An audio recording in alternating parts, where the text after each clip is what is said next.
Media సోదరులందరికీ నమస్కారం, స్వాగతం.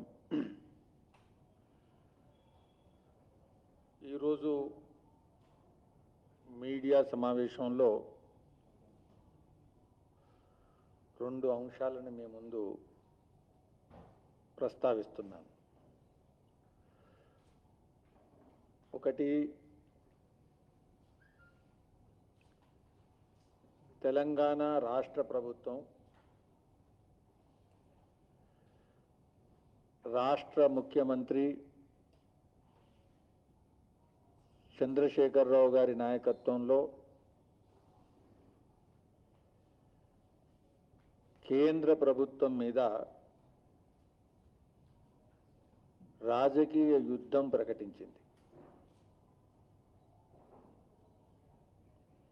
కేంద్ర ప్రభుత్వం మోదీ గారి నాయకత్వంలో గత 2014 నుంచి ఇప్పటి వరకు తెలంగాణ రాష్ట్ర అభివృద్ధికి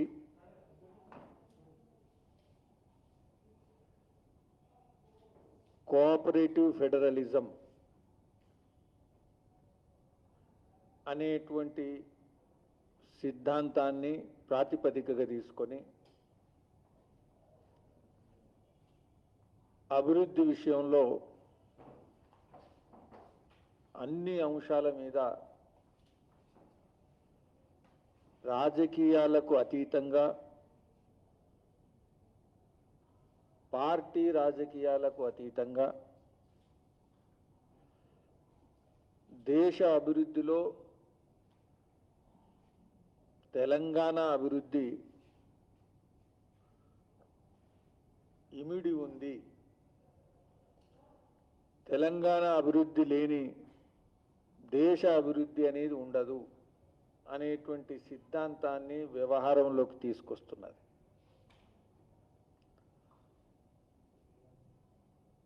అసెంబ్లీలో కానీ, అక్కడ పార్లమెంట్లో కానీ, ఇక్కడ ప్రజల మధ్య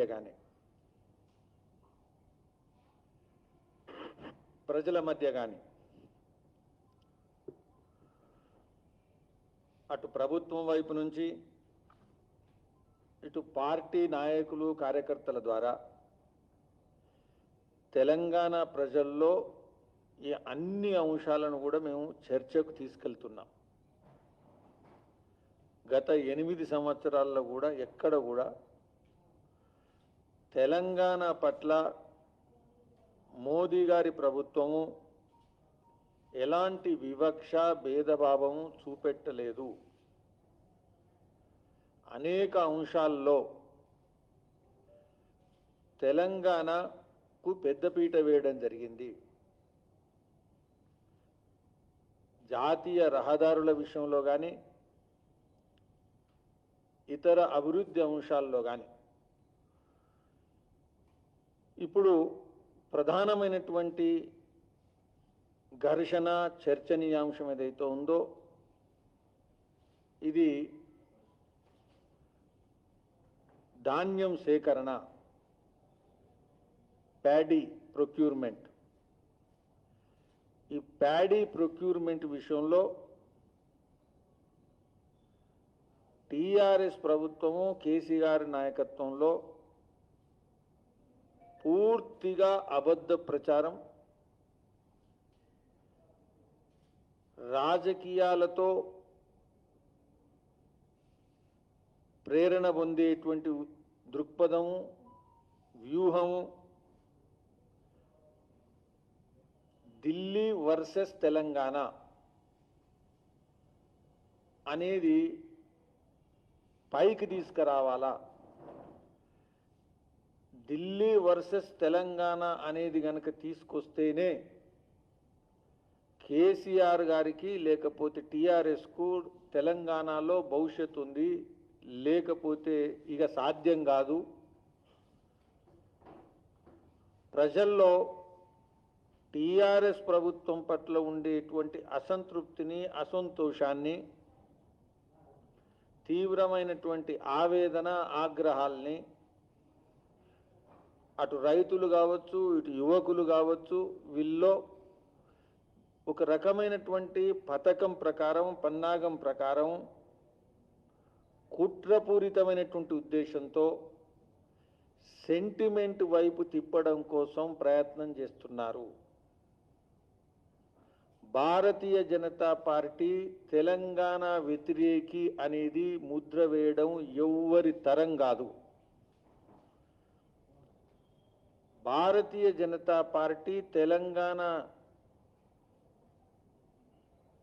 నిర్మాణం నుంచి అభివృద్ధి వరకు పార్టీలకు అతీతంగా కేంద్ర ప్రభుత్వం ఇటు రాజకీయంగా పోరాటంలో ఉంది, నిర్మాణంలో ఉంది, అభివృద్ధిలో ఉంది.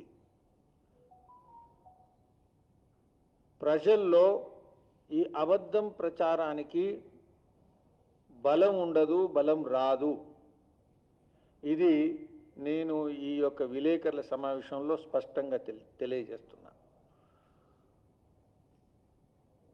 ఇంకేదో ఉద్దేశంతో భారతీయ జనతా పార్టీ మోదీ గారి ప్రభుత్వానికి వ్యతిరేకంగా రాజకీయాల యొక్క ఉద్దేశంతో ప్రతిపక్షాల మధ్య క్రెడిబిలిటీలు కావాలనే ఉద్దేశంతో మళ్ళీ ఢిల్లీ ప్రయాణం ఏదైతుందో ఇది వరి ధాన్యం కాదు, ఈ వరి ధాన్యం సేకరణ కాదు. అసలు ఉద్దేశము తెలంగాణ ప్రజల్లో దృష్టి మరల్చాల. టీఆర్ఎస్ వైఫల్యాలు ప్రధాన ఎజెండా కాకూడదు. దేశంలో బీజేపీ వ్యతిరేక ప్రతిపక్షాల మధ్య చలామణి కావాలా అనేటువంటి రెండు కోరికలతో మాత్రమే ఇది చేస్తున్నారు. భారతీయ జనతా పార్టీ వరి ధాన్యం విషయంలో సై అంటే సై, డి అంటే డి, రాష్ట్ర వ్యాప్తంగా రైతాంగం మధ్యకి మేము వెళ్తున్నాం. నీ బండారం బయట పెడతాం, నీ అబద్ధ ప్రచారం యొక్క ముసుగును చీల్చివేస్తాం. నేరుగా పార్టీ కార్యకర్తలు రైతు సమ్మేళనాల ద్వారా, రైతు సంపర్కం ద్వారా టీఆర్ఎస్ యొక్క వరి ధాన్యం విషయంలో రాజకీయాలు ఏదైతుందో అది పూర్తిగా మేము బయట పెడతాం. నువ్వు ఢిల్లీకి వెళ్తే మేము గ్రామానికి వెళ్తాం. నువ్వు వచ్చే లోపల గ్రామాల లోపల మేము మొత్తం కూడా విషయాన్ని ఖచ్చితంగా ఛాలెంజ్ చేస్తున్నాం. దమ్ముంటే ఈ పార్టీ నాయకులు, ఎమ్మెల్యేలు ఎవరైనా రావండి. గత 8 సంవత్సరాలుగా మీరు గమనిస్తే ప్రొక్యూర్మెంట్ గత 10 ఏళ్లుగా కేంద్రం వివిధ రాష్ట్రాల వద్ద కొంటున్న బియ్యం యొక్క లెక్కల్లో rice procurement for central pool marketing season wise ఈ పేపర్ ఉంది. ఇందులో తెలంగాణ 2వ స్థానంలో ఉంది. మొత్తం దేశంలో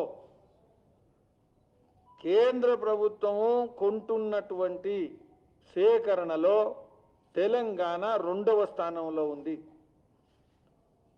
తెలంగాణ 2వ స్థానంలో ఉన్నది అని అన్నున్నప్పుడు వివక్ష జరుగుతుంది అనడానికి ఏం ఆధారం ఉంది? ఇది ఒకసారి అర్థం చేసుకోవాలి. వివక్ష, భేదభావం కనుక జరిగితే జాతీయ స్థాయిలో అన్ని రాష్ట్రాల్లో కొనుగోలు చేస్తున్నటువంటి విషయంలో తెలంగాణ 2వ స్థానంలో ఏ విధంగా సాధ్యమవుతుంది? ఇది నేను వేస్తున్నటువంటి ప్రశ్న. రెండవది, నీ ఎస్టిమేషన్. ఇంకొక పేపర్ తెలంగాణ నుంచి ఏ విధంగా ప్రొక్యూర్మెంట్ జరుగుతుంది అని కనుక చూస్తే 2016-17, 2017-18, 2018-19, 2019-20, 2020-21 ఈ లెక్కలు మొత్తం కూడా నేను ఛాలెంజ్ చేస్తున్న టీఆర్ఎస్కు. నువ్వు అడ్వాన్స్ ఎస్టిమేషన్ ఎంత అవుతుందో, ప్రొడక్షన్ వస్తుంది అని ఎంతైతే ఎస్టిమేషన్ వేసావో, ఈ ఎస్టిమేషన్ కన్నా ఎక్కువ, అంటే ప్రొడక్షన్ ఎక్కువైంది, ఎస్టిమేషన్ కన్నా ఎక్కువైంది. ఎక్కువ అయితే కూడా కేంద్ర ప్రభుత్వము కొన్నది.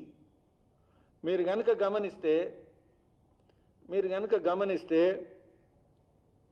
ఉదాహరణకు 2016-17లో టోటల్ రా అండ్ పార్బాయిల్డ్ ఈ రెండు కనుక కలిపితే 127% ఇంక్రీజు. 2018-19లో 43% ఇంక్రీజు. 2020-21లో 26% ఇంక్రీజు. అంటే కొనకపోతే తెలంగాణ ఏం చేస్తున్నది? కేంద్ర ప్రభుత్వం గాను కొనకపోతే గత 4 సంవత్సరాల్లో 5 సంవత్సరాల్లో నేను అడుగుతున్నా, నువ్వు అబద్ధం ప్రచారం చేసినావు. తెలంగాణలో కేంద్ర ప్రభుత్వం కొనకపోతే నువ్వు ఎక్కడ కొన్నావు నేను ప్రశ్నిస్తున్నా. కేసీఆర్ గారు ఒక గింజ కూడా రాష్ట్ర ప్రభుత్వం కొంటది అని నువ్వు ప్రోత్సహించినప్పుడు, ప్రచారం చేసినప్పుడు, అడ్వర్టైజ్మెంట్ నోటీసులు ఇచ్చుకున్నప్పుడు, టీవీలో డప్పులు కొట్టినప్పుడు నేను అడుగుతున్నా, రాష్ట్ర ప్రభుత్వం ఎక్కడ కొంది? నువ్వు అన్న ప్రతి మాట, అన్న ప్రతి సంవత్సరం కొంటా అన్న ప్రతి గింజను కేంద్ర ప్రభుత్వం కొనలేదా? కేంద్ర ప్రభుత్వం నుంచి ప్రతి సంవత్సరం నీకు డబ్బులు రాలేదా? కొనకపోతే నీవు కొన్నటువంటి వడ్లు, ధాన్యం ఏంటి? దాని కారణంగా ఇప్పటి వరకు రాష్ట్ర ప్రభుత్వం నష్టపోయింది ఎంత? నీవు కొనాల్సి వచ్చింది. తర్వాత మనకు సముద్రం పక్కన లేదు, గోదావరి నదిలో పోయాల్సి వచ్చింది, కృష్ణా నదిలో పోయాల్సి వచ్చింది, లేకపోతే బంగాళాఖాతం తీసుకుపోయి పోయాల్సి వచ్చింది. కేంద్ర ప్రభుత్వం కొనలేదు అనేటువంటిది ఏమైంది? ఈ గత 7 సంవత్సరాల్లో జరిగిందా? జరగకున్నా కేంద్ర ప్రభుత్వం కొన్నా నీవు డప్పు కొట్టుకొని ప్రచారం చేసి రాజకీయంగా లబ్ధి పొందావు తప్పిస్తే, ఇప్పుడు అబద్ధం ప్రచారం చేస్తున్నావు తప్పిస్తే, గత 2 సంవత్సరాల్లో 2020, 2021 మళ్ళా తర్వాత ఊరేసుకోవాలా? ఈ విధంగా రైతులను ఇష్టం వచ్చినట్టు మాట్లాడి రైతుల్ని ఇబ్బంది పెట్టి ప్రత్యామ్నాయ పంటల గురించి సరి అయినటువంటి ప్రణాళిక అయినటువంటి చాతగాని ప్రభుత్వం రైతులకు బెదిరిస్తూ తప్పిస్తే, స్టేట్మెంట్లు తప్పిస్తే, కింద ప్రభుత్వ యంత్రాంగాన్ని రైతులకు ప్రణాళికబద్ధంగా ఏ విధంగా లాభిస్తుంది అని డైవర్సిఫికేషన్ పోవడం కోసం నీవు ఎక్కడ కూడా ప్రణాళిక కింది దాకా తీసుకెళ్ళలే. కేవలం స్టేట్మెంట్లకు పరిమితమైనవు, కేవలం బెదిరింపులకు పరిమితమైనవు. చాతగాని రోజు ఈ బెదిరింపును అబద్ధం ప్రచారం కింద కేంద్ర ప్రభుత్వం మీద చెప్పినావు. మీటర్లు పెట్టడం మీద ప్రచారం చేశారు.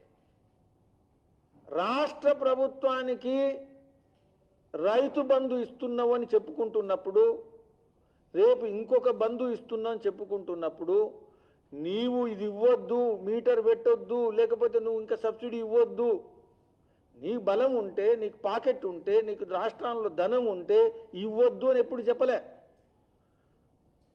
రాష్ట్ర ప్రభుత్వము కంప్లీట్గా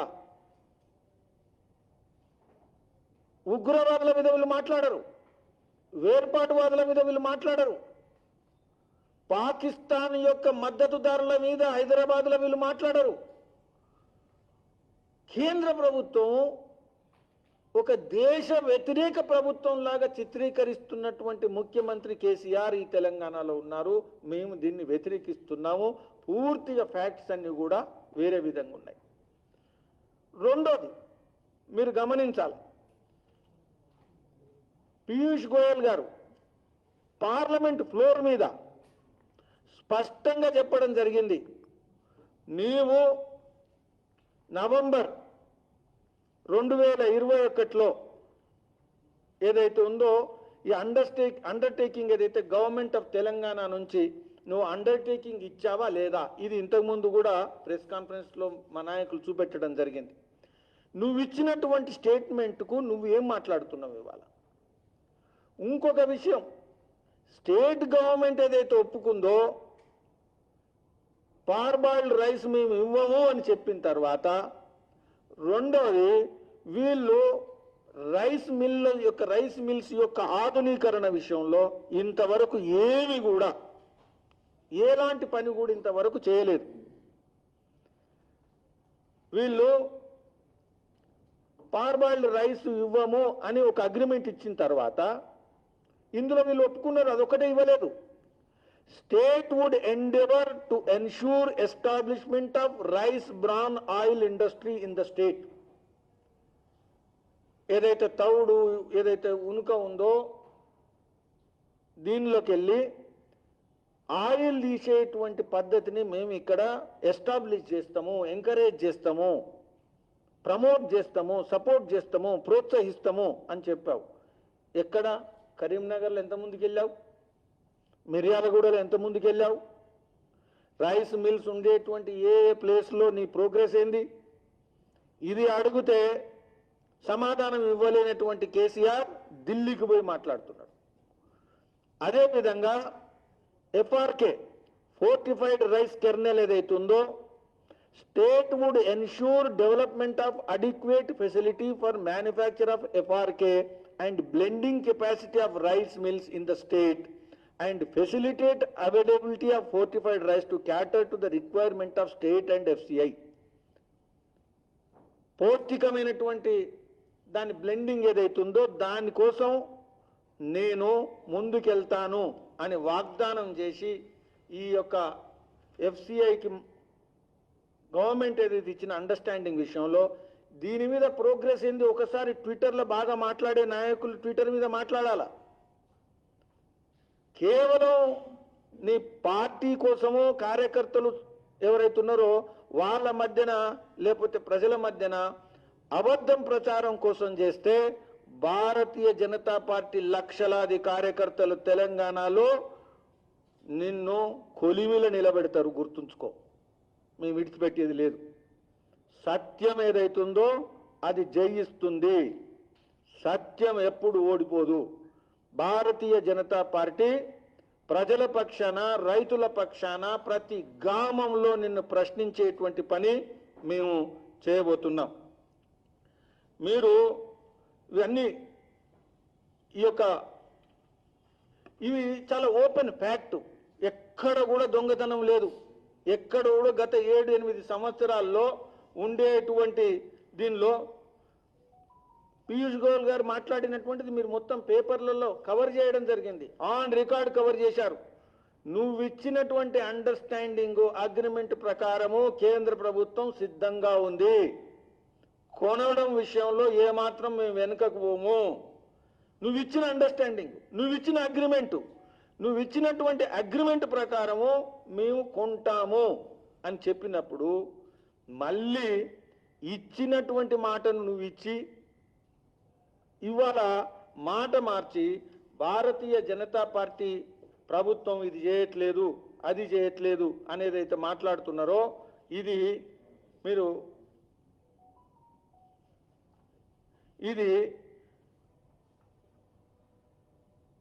కేసీఆర్ దేశవ్యాప్తంగా